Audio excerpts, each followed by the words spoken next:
Di sini dulunya itu ada benda pusaka yang namanya Kayu Kinah Gadung Wulung. Nah, di situ ada benda pusakanya dan dari pihak keraton dulu membuat sayembara bagi kuat yang menjaga itu akan dikasih tanah secukupnya untuk anak dan keturunan. Saudara saya itu ada 10. Saya 10 bersaudara, tapi yang tinggal di Kampung Pitu ini cuma saya sendiri, Mbak. Yang lain itu keluar dari Kampung Pitu. Yang datang ini di masa lampau itu lebih dari 7 orang. Yang tidak kuat tinggal di sini itu meninggal.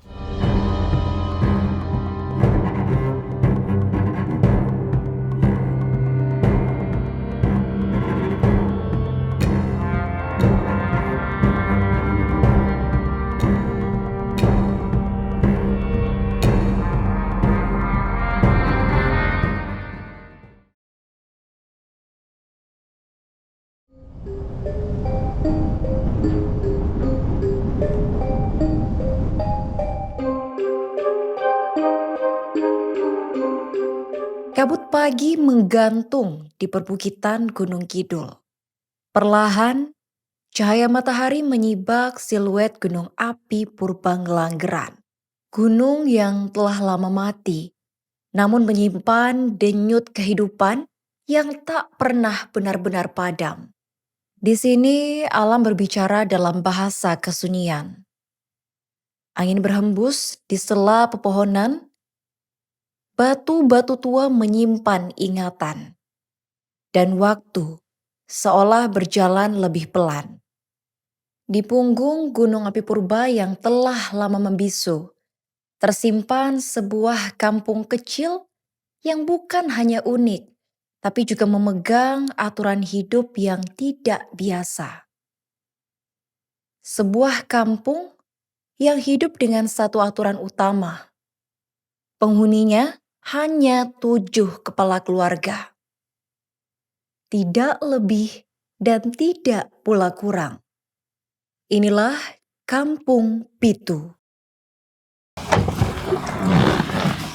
Oke Tribuners, saat ini kami sudah sampai di Desa Ngelanggeran, Gunung Kidul, dan dari kawasan inilah kami akan menuju ke Kampung Pitu. Dari sini kami akan berhenti menggunakan kendaraan ini dan akan menggunakan pickup sekaligus dipandu dengan warga lokal, Mas Heru. Halo Mas Heru. Halo. Saya Arin. Saya Heru, Oke, salah sehat, satu Mas? sehat alhamdulillah. Saya salah satu pemandu di Desa Wisata Ngelanggeran sini. Dan nanti kita ke Kampung Pitu menggunakan Pajero, Panas Njobon Jero, angkutan lokalnya sini. Oke. Ya, sebenarnya ada 2 alternatif. Yang pertama itu pakai shuttle seperti ini, yang kedua adalah pakai jeep. Tapi untuk kondisi saat ini kita pakai Pajero saja. Oke, nggak masalah Mas. Ya. Kira-kira dari perjalanan ke sini, dari sini ke Kampung Pitu itu kira-kira memakan waktu berapa lama? Kurang lebih 30 menit. Oke. Karena kan kita masuk ke jalannya nggak aspal ya, jalan cor rabat. Dan nanti ada tanjakan yang agak tinggi.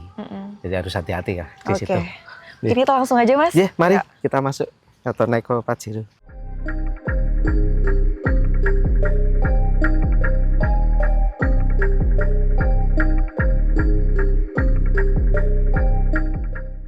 Jalur aspal menghilang, digantikan jalan cor yang menanjak dan berkelok. Semakin tinggi, udara terasa lebih sejuk. Suara mesin bercampur dengan angin dan serangga. Kampung Pitu memang berada di punggung Gunung Api Purba. Terpisah dari pusat desa, dikelilingi oleh kebun, bebatuan, dan perbukitan.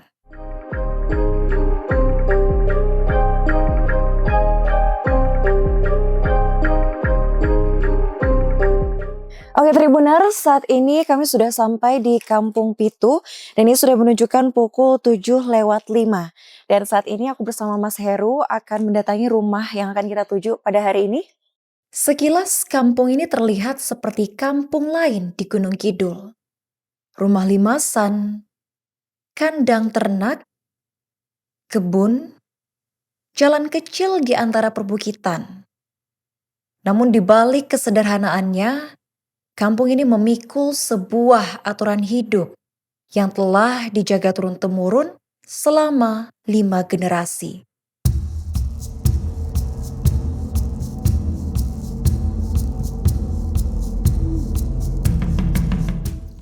Kampung Pitu lahir dari amanah. Amanah untuk menjaga pusaka.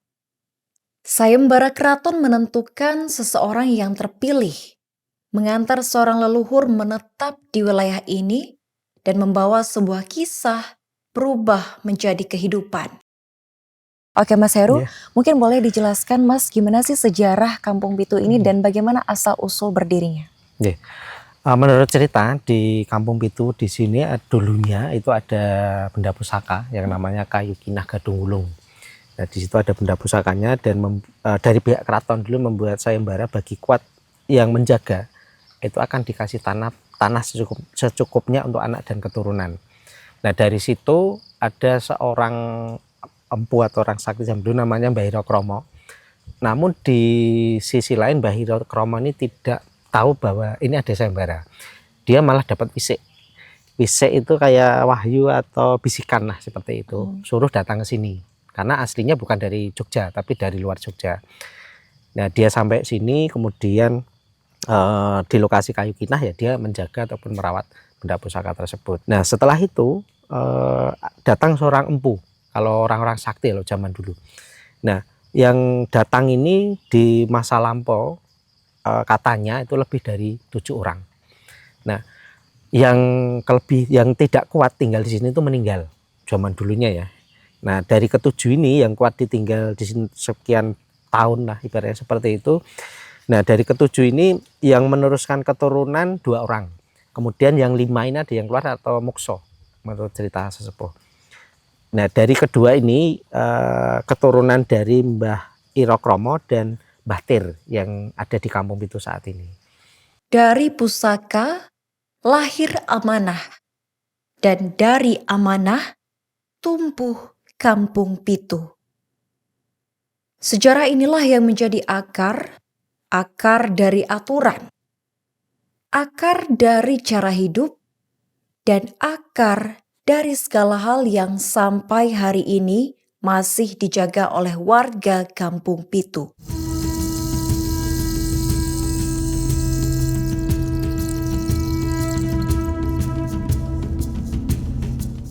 Nama Kampung Pitu bukan sekedar penanda.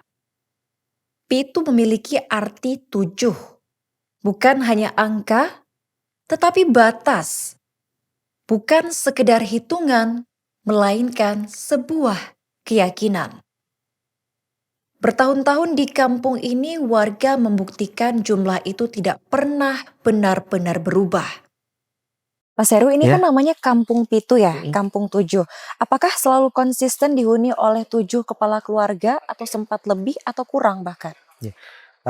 Sepengetahuan saya ataupun dari cerita sesepuh di sini itu pernah katanya ya pernah lebih. Cuma kan ya karena di sini sebenarnya nggak ada aturan adat yang tertulis, hanya kepercayaan yang turun temurun sampai saat ini.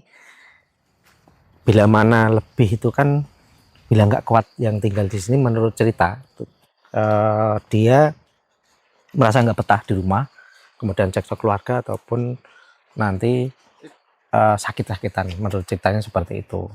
Nah, kemudian bila mana nanti ada salah satu kepala keluarga yang meninggal, nah dari sini entah nanti yang punya kakak tempel itu akan bisa misah, atau nanti ada masih terahnya di sini tuh naik tutup jadi 7 kepala keluarga lagi. Itu secara mitosnya seperti itu yang berkembang lah sebenarnya. Namun dari sisi lain yaitu kembali ke kepercayaan dan walau alam lah ibaratnya seperti itu. Berarti selama di sini tuh sempat dihuni lebih atau kurang, Mas? Ya kurang pernah, ya itu tadi pernah ada. Cuman kan nggak waktu nutup itu ya kita nggak tahu cepat atau lambatnya jadi 7 lagi kita nggak tahu karena tergantung dari kepala keluarga yang nempel ataupun yang di bawah pengen ke atas tadi yang dalam konteks masih turunan terah yang dari sini entah nanti dari terahnya Mbah Iro Kromo maupun terahnya Mbah Tir kita nggak tahu. Kalau yang lebih dulu menurut Simbah Rejo Timulya ya sesepuhnya sini pernah ada yang mau membangun karena ini sudah ada 7 kepala keluarga mau membangun mau dikasih tahu atau nggak Jawa ini deleke ya. dikasih tahu bahwa ini sudah ada 7, ini nggak boleh lebih. Cuma kan karena secara adat itu nggak ada yang tertulis, kemudian dia punya tanahnya dia. Nah, ini tanah saya pribadi, ngapain kamu ngelarang-larang kan itu ya. Berarti kan nggak punya wewenang karena dia hanya memberitahukan ya udah monggo atau disilahkan membangun. Cuma menurut cerita itu belum selesai membangun rumah itu dia meninggal dan nggak jadi bangun rumah. Di kampung ini, angka 7 tidak pernah benar-benar hilang. Saat jumlahnya mulai berkurang, selalu ada yang mengisi. Dan pada saat bertambah, selalu ada yang pergi. Seolah semesta memiliki caranya sendiri menjaga keseimbangan Kampung Pitu.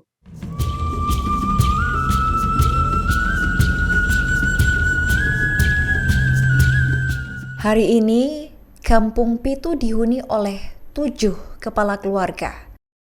Surono adalah salah satunya. Ia merupakan warga Kampung Pitu generasi kelima. Dari 10 bersaudara, 9 kakaknya memilih meninggalkan kampung ini dan hanya Surono yang memilih untuk bertahan. Saudara saya itu ada 10. Saya 10 bersaudara, tapi yang tinggal di Kampung Pitu ini cuma saya sendiri, Mbak. Yang lain itu keluar dari Kampung Pitu. Surono menjadi saksi saat Kampung Pitu kehilangan penghuninya, hingga kembali menjadi 7 kepala keluarga. Seingat saya itu pernah, Mbak, ada 6 kakak, tapi tidak lama, paling 2 bulan itu langsung nambah. Jadi 7 kepala keluarga. Meski Surono memilih menetap dan menjadi bagian dari generasi penerus Kampung Pitu, ia tak memaksa anaknya untuk melakukan hal yang sama. Sebenarnya tak ada aturan pasti soal siapa yang harus menjadi penghuni berikutnya. Seperti alam yang menata jalannya sendiri, kampung ini menjaga ritmenya meski manusia datang dan pergi. Dan saya punya anak 2, tapi yang satu sudah menikah, itu tetap kakaknya nempel saya. Sebenarnya itu bebas, Mbak, tidak ada aturan kamu harus keluar itu tidak kalau lebih. Tapi nanti dan otomatis itu kalau lebih dari 7, menurut cerita Bapak dulu itu pasti pindah dengan sendirinya. Nah, apa sih yang akhirnya memantapkan Bapak dan apa sih suka dukanya selama tinggal di sini? Kalau saya sendiri, kalau sekarang ya tetap mantep di Kampung Pitu, Mbak. Yang jelas di sini tuh terasa nyaman menurut saya. Tidak bising. Terus yang jelas kalau mencari ekonomi barang lumayan agak enak kalau sekarang.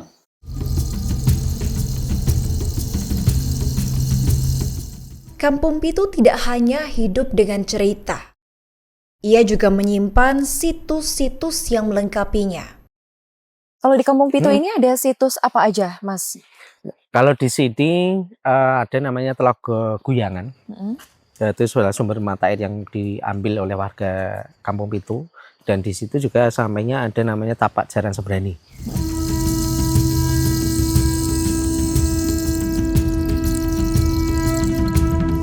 Telaga Guyangan. Dulunya telaga sakral, tempat kuda sembrani, kuda para bidadari, mandi dan beristirahat. Di sekelilingnya satu batu berjejak kuda sembrani masih terlihat jelas, menghubungkan warga dengan leluhur, mitologi, dan juga semesta. Airnya hingga kini tetap menjadi sumber penghidupan bagi warga, menjadi saksi bisu bagi kehidupan, kepercayaan, dan amanah yang dijaga turun-temurun. Di dekat telaga itu dulu berdiri rumah ke-8.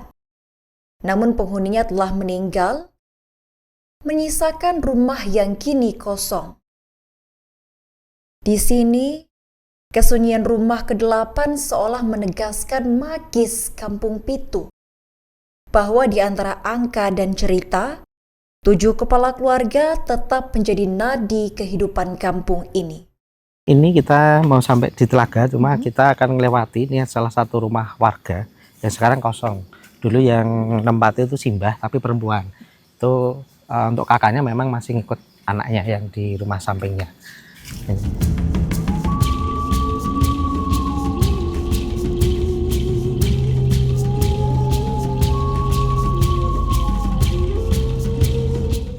Kita ini Mbak sampai di Tapak Jaran Sembrani.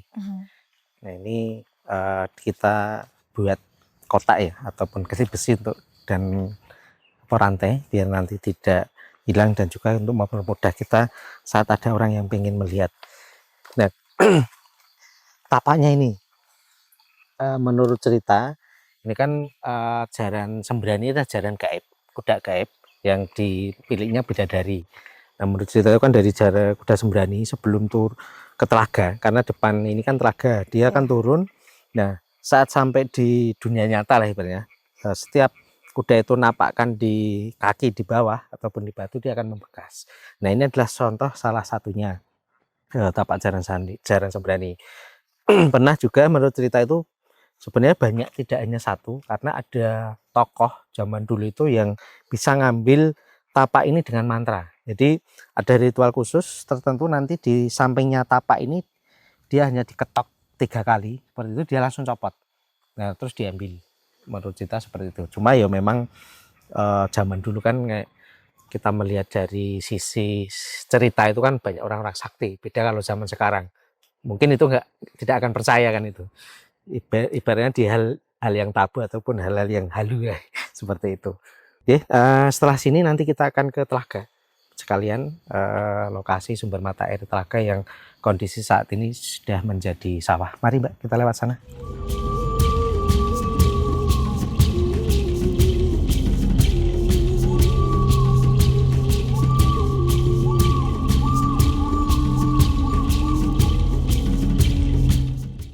Ini airnya juga sebenarnya jernih, cuma ini ada kandungan seng atau zat besi agak tinggi, karena ini kan kita bisa lihat ya airnya ini ada kayak nempel kayak zat besi itu, bintik-bintik itu, karena ini mengandung zat besi. Oh iya bening. Bening, cuma kan kalau sini bening, cuma kan kalau dalam itu kan yang atasnya kelihatan. Kalau ini kan nggak terlalu kelihatan ya zat besinya atau seng.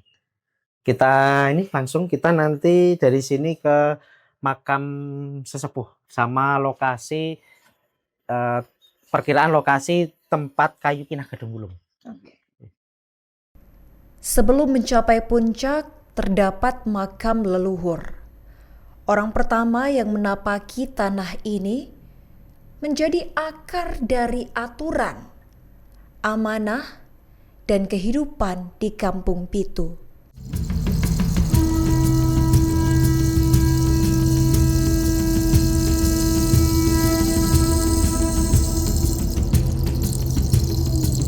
Oke Tribuners, seperti penjelasan dari Mas Heru tadi, ini merupakan makam penghuni pertama di Kampung Pitu ini. Selanjutnya kita mau kemana Mas? Kita akan ke lokasi dulu tempat letaknya kayu Kinah Gadung Wulung. Oke, mari. Mari.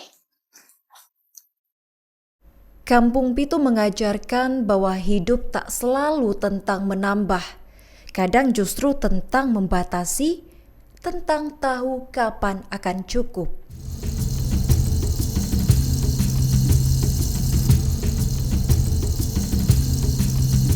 Di ujung jalan Kampung Pitu, perjalanan berakhir di puncak tertinggi. Di bawahnya, diyakini berdiri pohon Kinah Gadung Wulung, pusaka gaib yang diamanahkan Keraton Yogyakarta, dijaga dengan penuh tanggung jawab oleh Iro Dikromo.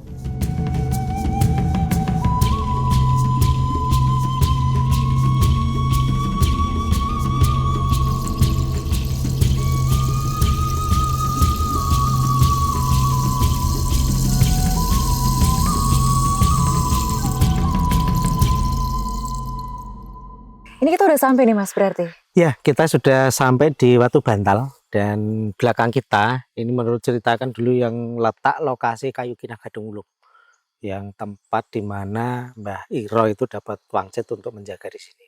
Nah, menurut cerita juga ini kayu Kinah ini tidak matinya tidak ditebang maupun mati roboh sendiri, tapi hilang kain muspro. Jadi secara gaib lah ibaratnya betul. Jadi bekas lokasinya juga nggak ada. Karena itu geser mungkin ke dimensi yang lain. Itu yang menurut kita yang di Kayu Kinagadung. Berarti di balik keindahannya ternyata juga menyimpan cerita mistis ya, Mas? Iya, menurut cerita mistis karena itu kondisi di lokasi sini ataupun wilayah Gunung Langgeran sebenarnya punya cerita-cerita yang masih tersembunyi, belum bisa terbuka secara umum maupun kita mencari informasi juga masih terbatas karena sudah lintas generasi putus di tengah jalan, artinya nggak ada generasi selanjutnya yang dulu itu meneruskan ataupun dapat cerita dari sesepuh-sepuh. Di Kampung Pitu, waktu seolah berjalan berbeda. Angin yang menelusup di sela pepohonan, batu-batu purba yang menatap diam. Semua menyimpan bisikan leluhur dan jejak keyakinan yang tak lekang. 7 kepala keluarga bukan sekedar angka, melainkan nadi yang menjaga harmoni antara manusia, alam, dan juga pusaka. Setiap langkah, setiap rumah, setiap telaga adalah saksi bisu dari amanah yang diwariskan turun-temurun. Dan saat kabut menyentuh puncak gunung api purba, terasa bagaimana semesta menjaga keseimbangan di kampung ini. Bukan karena membatasi diri, tapi entah bagaimana 7 kepala keluarga itu selalu tetap, seolah angka itu sendiri yang menentukan takdirnya.